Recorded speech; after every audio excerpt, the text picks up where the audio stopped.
नरेंद्र मोदी का अमेरिका जाना, क्योंकि हम भारत में रहते हैं, तो भारत में क्योंकि नरेंद्र मोदी और ट्रंप की मुलाकात ही 8वीं है, जितनी बार मुलाकात हुई है बड़ी गर्मजोशी से हुई है, तो हम शायद उस मुलाकात का आम लोग वो महत्व नहीं समझ पाते हैं जो बाहर के मुल्क समझ रहे हैं। अब देखिए जरा पाकिस्तान में क्या चर्चा है, इसे लेकर जरा सुनिए, फिर मैं इरशाद जी के पास जाऊंगी। इतनी अहमियत इंडिया को क्यों मिल रही है अमेरिका की तरफ से? इसलिए कि उसको ये अहल समझा गया है। अच्छा। इनको इस अहल समझा गया नहीं।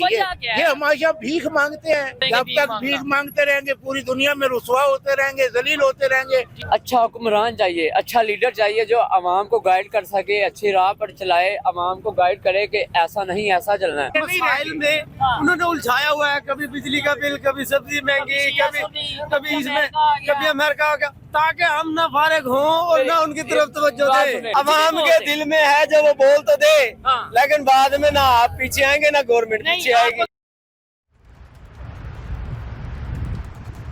देखिए क्या कह रहे हैं पाकिस्तान के लोग कि हमें तो उलझा रखा है बाकी की समस्याओं में, डोनाल्ड ट्रंप से मिलने मोदी नहीं जाएंगे तो और कौन जाएगा? भाई इरशाद जी, फैक्ट है ये, नरेंद्र मोदी नहीं जाएंगे तो और कौन जाएगा?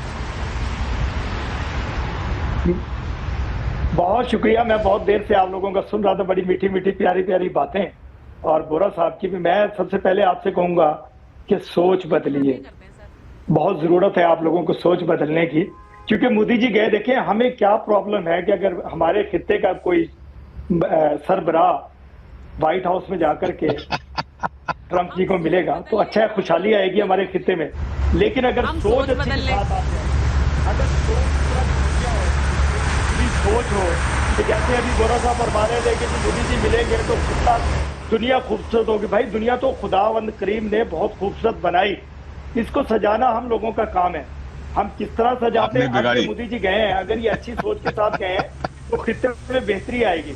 अगर ये बुरी सोच के साथ गए हैं तो अल्लाह इनके ऊपर भला करे, इनका भगवान इन पे भला करे। दूसरी बात ये कि पाकिस्तान को कोई प्रॉब्लम नहीं है, ये गए हैं, हम खुश हैं कि एक हमारे पड़ोसी मुल्क के सरबराह वहां गए। दूसरी बात यह है कि पाकिस्तान एक ममलकत है। मैं इस बात को कह नहीं रही हूँ कि आपको कोई दिक्कत हो, मैं सिर्फ ये कह रही हूँ कि एक ऐसे नेता के रूप में नरेंद्र मोदी उभरे हैं कि उनकी अगर वो जा रहे हैं अमेरिका तो इसको लेकर चर्चाएं हर मुल्क में हो रही है। पाकिस्तान उसको लेकर कोई अपवाद नहीं है, वहां पर भी लोग कह रहे हैं कि भाई ऐसे ही नेता को बुलाया जाएगा। मैं अपने नेता का कद इस वक्त दुनिया के सामने देख रही हूँ और उस पर गर्व महसूस कर रही हूँ। मुझे लगता है इस बात को सिर्फ भारत के लोग नहीं है, दुनिया भर के लोग इस बात को समझते हैं, इसीलिए सोच हमारी अच्छी है, इसीलिए उस कद तक पहुंचे हैं। इरशाद जी, सोच बदली। मैं ये कह रहा हूँ कि अभी आप दिखा रही थी कि रेडी पे खड़ा हुआ, सड़क पे खड़ा हुआ, मोदी जी के लिए बात कर रहा है, पाकिस्तान के लिए बात कर रहा है, जिसकी सोच ही नहीं है वो क्या इंटरनेशनल बात करेगा, क्या ममालिक के लिए बात करेगा, सरबराहान के लिए बात करेगा? रेडी छाप या गली छाप से आप इंटरव्यू कर रहे हैं। अच्छा, और वो दिखा रहे हैं अपने इंटरनेशनल। वही लोग आप वोट दे के सरकार बनाते हैं तो वो बहुत अच्छे हो जाते हैं इरशाद जी, वही लोग आपकी सरकारें चुनते हैं। आप ये कह रहे हैं कि उन्हें अकल नहीं है या उन्हें ज्ञान नहीं है, तभी उन्होंने ऐसी सरकारें चुनी जो उनको लूट कर चल दी, यही आपने बता दिया। मैं कह रहा हूँ कि जिन लोगों देश में ऐसी सरकार चुनी गई जिसके चलते आज वो न्योता भी आ रहा है, भारत की समृद्धि को देखकर अमेरिका भी बुला रहा है। देखे पूरी दुनिया के सरबराहान जाएंगे क्योंकि अमेरिका की पॉलिसी है। एक बार सुनिए अम्बेसडर वोरा के पास एक बार जा रहा हूँ, सुनिए एक बार मैं अम्बेसडर वोरा के पास जा रही हूँ। भी होगा पाकिस्तान,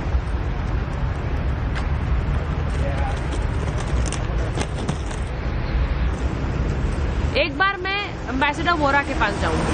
अम्बेसडर वोरा, जरा बताइए कि ये जो बात कह रहे हैं कि उन्हें समझ नहीं है, समझ के बिना वो क्या ज्ञान देंगे? दुनिया भर में सबको समझ है इस वक्त कौन सा देश इम्पोर्टेंट है। आपने बिल्कुल सही कहा, और ये ऐसी चीज कहना कि वो रेडी वाला ये वाला, no no no no no no no sir, इस प्रकार का एरोगेंस हम लोग भारत में हम लोग बर्दाश्त नहीं करते। हमारे लिए सब बहुत इंपॉर्टेंट है, चाहे वो कुछ सफाई कर्मचारी हो या जो मर्जी हो, वो ईमानदारी से अपना काम करें। मैडम मैं एक चीज बताता हूँ, जो अभी जिक्र किया था कर्नल साहब ने, बिल्कुल सही कहा था कि कई सालों तक कुछ आइडियाज थे अमेरिका में और हमारे पड़ोसी मुल्क में, तो कुछ देर के लिए माइंड थॉट प्रोसेस का मिलन था। लेकिन हमेशा से भारत और अमेरिका में दिलों का मिलन है और आज आप उसको देख रहे हैं। We are maybe two bodies, लेकिन हमारे दिल एक हैं। क्योंकि जब ट्रम्प बात करते हैं मागा, मेक अमेरिका ग्रेट अगेन, वो ये नहीं कह रहे कि हम अमेरिका को ग्रेट बनाएंगे और भारत को कमजोर बनाएंगे। वो कहते हैं we will go together. India भी यही कहता है, साथ साथ चलेंगे। और प्राइम मिनिस्टर मोदी ने अपने एड्रेस में जो आर्टिफिशियल इंटेलिजेंस वाला था, उसने कहा कि towards a common future, shared future, सबको इसका जो है वो मैं तो पंजाब में हूं, तो यही सरबत भला, सबका भला होना चाहिए। ये जो नई टेक्नोलॉजी पूरी दुनिया में आ रही है, जिसमें भारत नॉट जस्ट विश्व गुरु, वह भारत विश्व का टीचर बनेगा, इसके अंदर इंप्लीमेंट करेगा आर्टिफिशियल इंटेलिजेंस कहता हूं उसको पूरी दुनिया में। एक ये फ्रेंच प्रेसिडेंट ने क्या बोला था, मैं माफी की, एक कॉलीग की इंटरव्यू में उन्होंने कहा था कि जो 10 लाख इंजीनियर्स भारत में हर साल ग्रेजुएट करते हैं, हम उनको लेवरेज करेंगे, उनका प्रयोग करेंगे। 1000 यूनिवर्सिटीज कॉलेज हैं भारत में जो आर्टिफिशियल इंटेलिजेंस के कोर्सेज दे रहे हैं। मैम, हमें कोई रोक नहीं सकता, ये नई दुनिया है, इसमें भारत का अहम रोल होगा और ये बहुत जल्दी आने वाली है नई दुनिया में। नहीं, पर क्या ये सही नहीं है? मुझे देखिए, मुझे लगता है कि आरजू जी और गुरु प्रकाश जी को भी एक बार स्क्रीन पर लीजिए, क्योंकि ये जो एक डिस्कशन है हम बार बार कर रहे हैं कि डोनाल्ड ट्रंप ने अपने फैसलों से दुनिया भर में तहलका मचाया है, ये हकीकत है। अभी गुरु प्रकाश जी भी उसी का जिक्र कर रहे थे।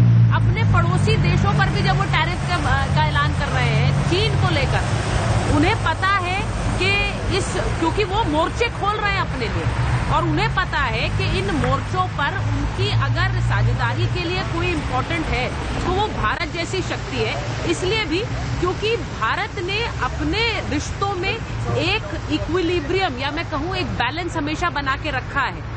अब ये गुरु प्रकाश जी थोड़ा आप बेहतर समझाइए, क्योंकि पैनामा को लेकर वो बयान दे देते हैं, ग्रीनलैंड को लेकर उन्होंने बयान दे दिया, मेक्सिको कनाडा को लेकर बयान दे दिया है। तो ऐसे में नरेंद्र मोदी का ये दौरा इसलिए भी इम्पोर्टेंट है।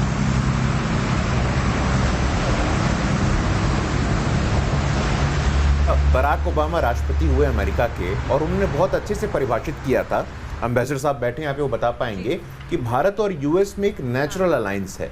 हम लोग नेचुरली एक एलाइज हैं, उसके कारण है। उसका कारण है कि हम दोनों लोकतंत्र हैं, हम दोनों पारदर्शी हैं, हम दोनों के यहाँ ट्रांजिशन ऑफ पावर होता है। क्या चीन पाकिस्तान के संदर्भ में ये बात कहा जाता है? नहीं कहा जाता है। मैं आपके ऊपर और आपके दर्शकों की विवेक के ऊपर छोड़ता हूं। तो जब दोनों साथ आएंगे, दोनों सहयोग करेंगे, हम लोगों ने देखा है कि पिछले 10 वर्षों में किस प्रकार से विश्व पटल पे G20 का आयोजन, आई थिंक, मुझे लगता है Sucharita, it was the moment of arrival of India. Bharat का ग्लोबल स्टेज पे अराइवल G20 के दौरान ही सिद्ध हो गया था।